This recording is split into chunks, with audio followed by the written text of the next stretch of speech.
Ngô 15 chị ơi.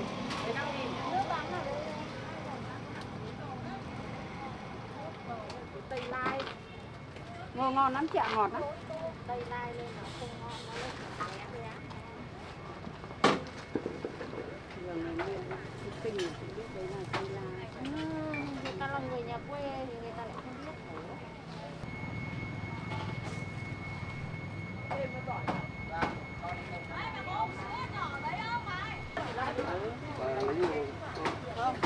Không tỉnh Luôn đấy bảo anh nuôi ta sờ.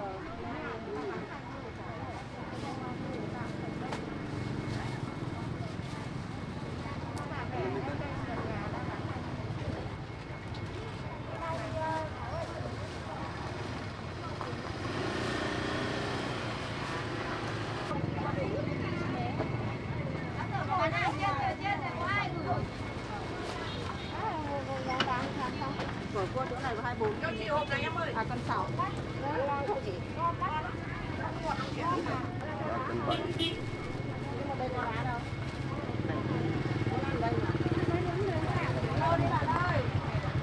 Không em ơi, 15.000 cân ngô ngon. Để đi.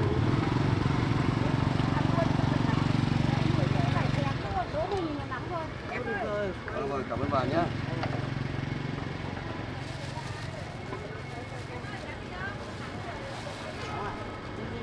Vâng, vâng. Cô bà ơi.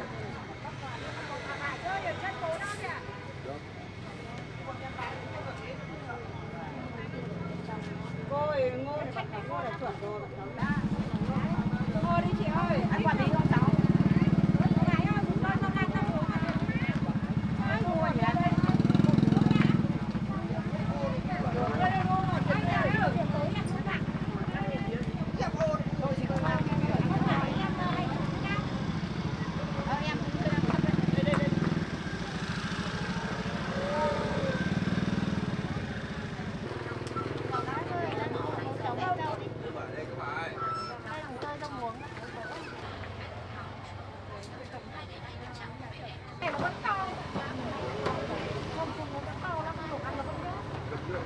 Chị ơi, luộc cái này. Ăn bí non. Luộc.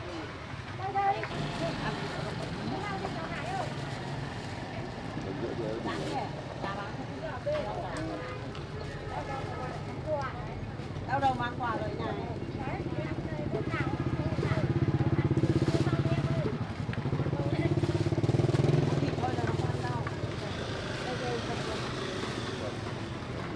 Thôi, thiếu là quả hay quả tao quan trọng gì đâu.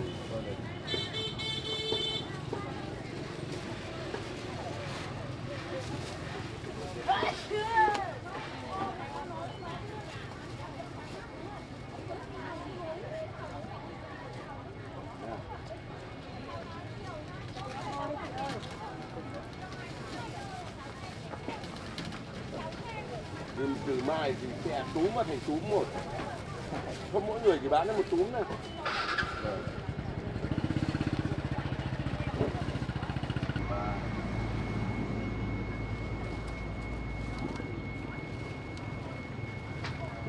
Ấy phải lộ cổ xuống.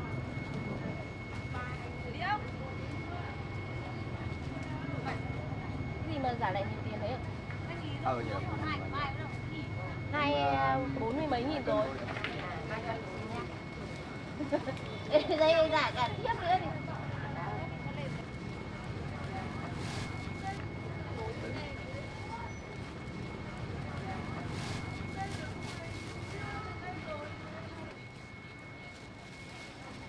Hai cân nhỉ? Có bán được cái gì đâu. Chán đời, chợ mua. Cân đi, xem đủ chưa? Cháu cân đi xem đủ chưa?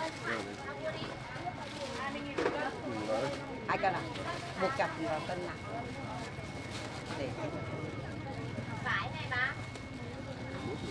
Đây. cân. 2 cân nốt.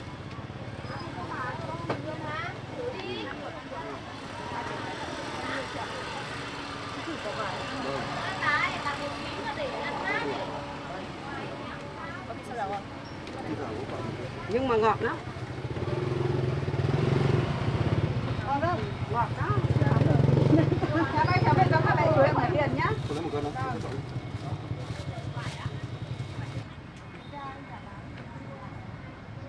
20.000 chị ơi. Ngọt ngọt ạ. Đấy chị ạ.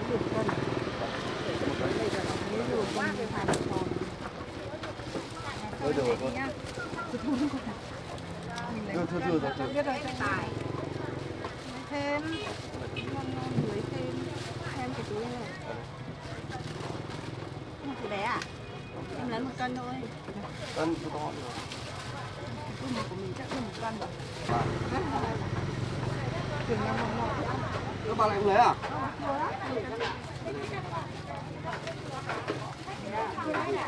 Đâu chị cân thử đi.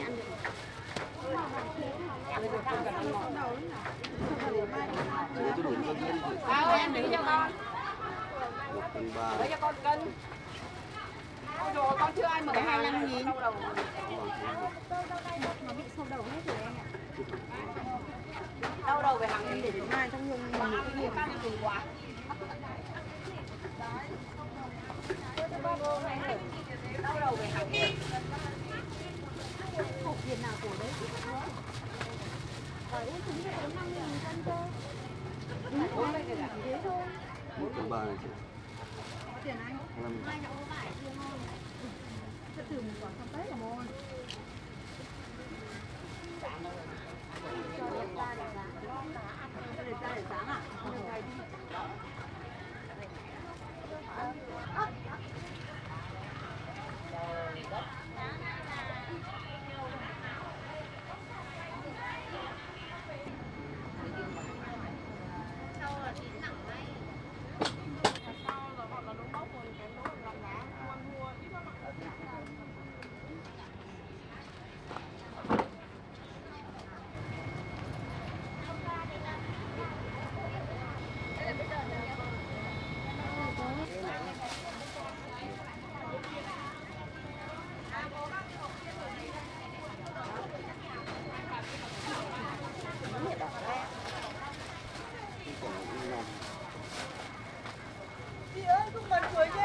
Chẳng ai hỏi đâu.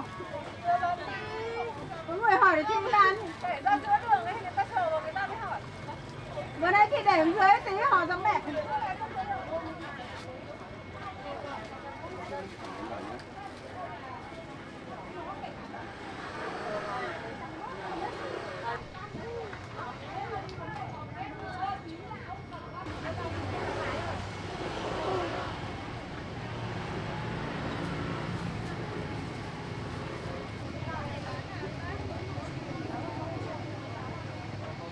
Em ơi, ăn đi không?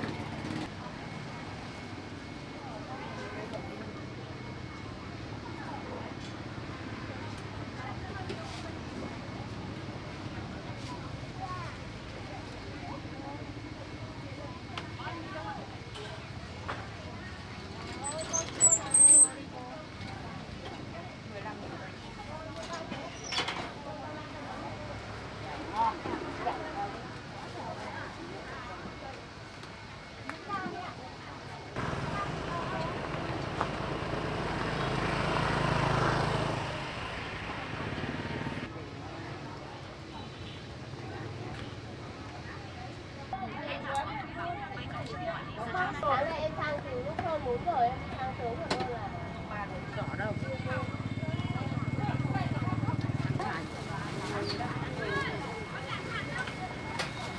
Thôi em ơi. Đừng quay vào nhiều. Quay tràn quá đấy.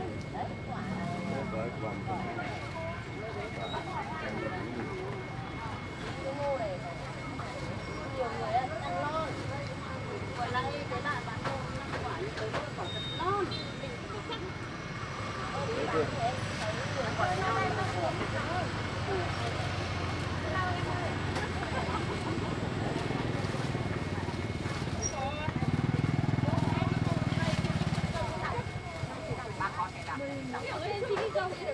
Quả này chúng ra nếm.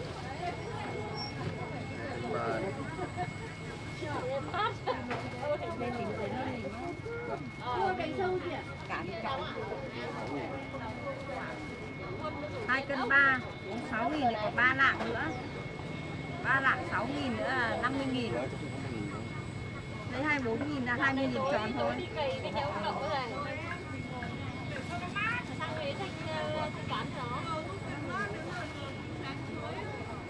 Cao ơi, mua nhiều quả thế. 4.000 nhá. Quả 45.000.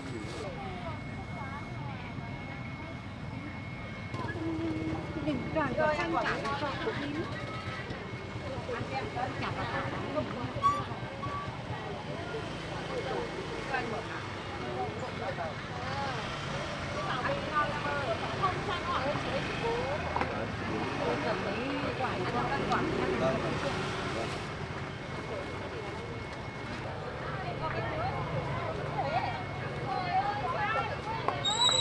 Ăn lý non chị ơi.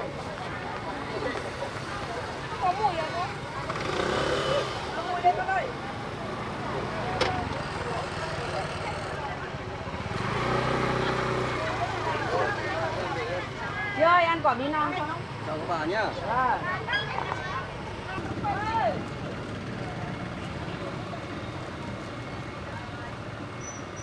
Về đây ăn cỗ này, ăn cỗ 7 giờ mới về thì có mà người ta rửa bát nữa.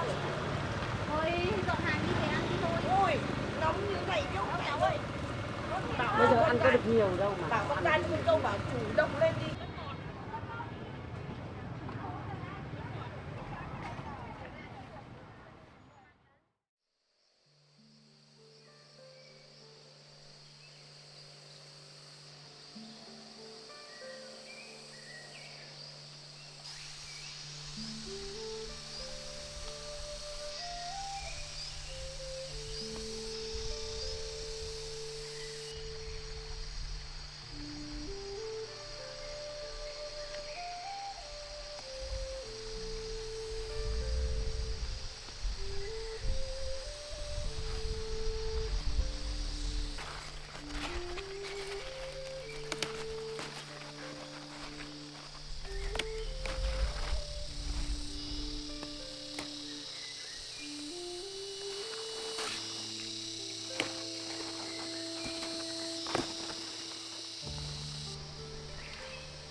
Nào.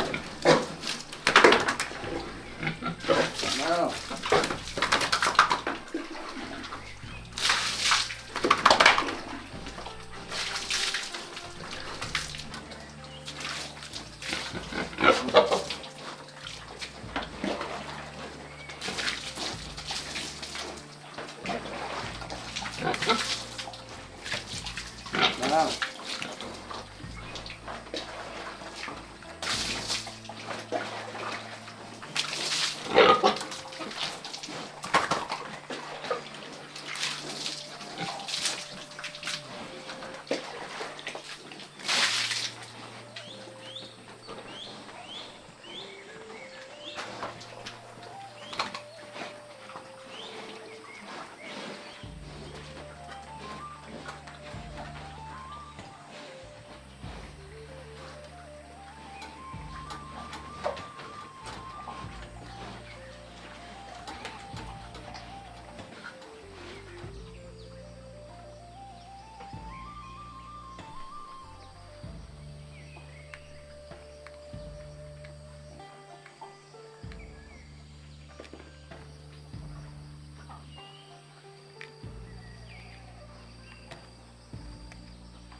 Miu ơi, Miu.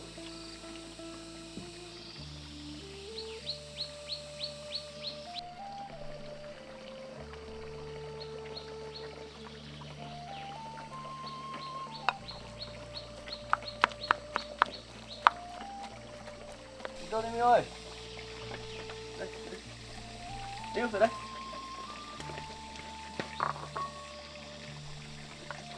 Từ thôi.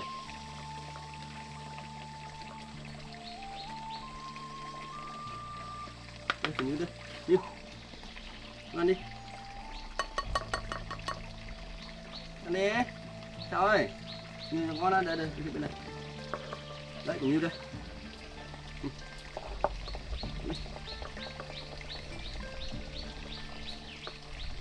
Rồi bên này, bên này.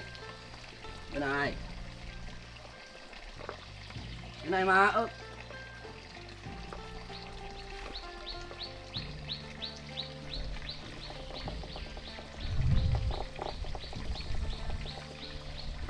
Này thì nhá.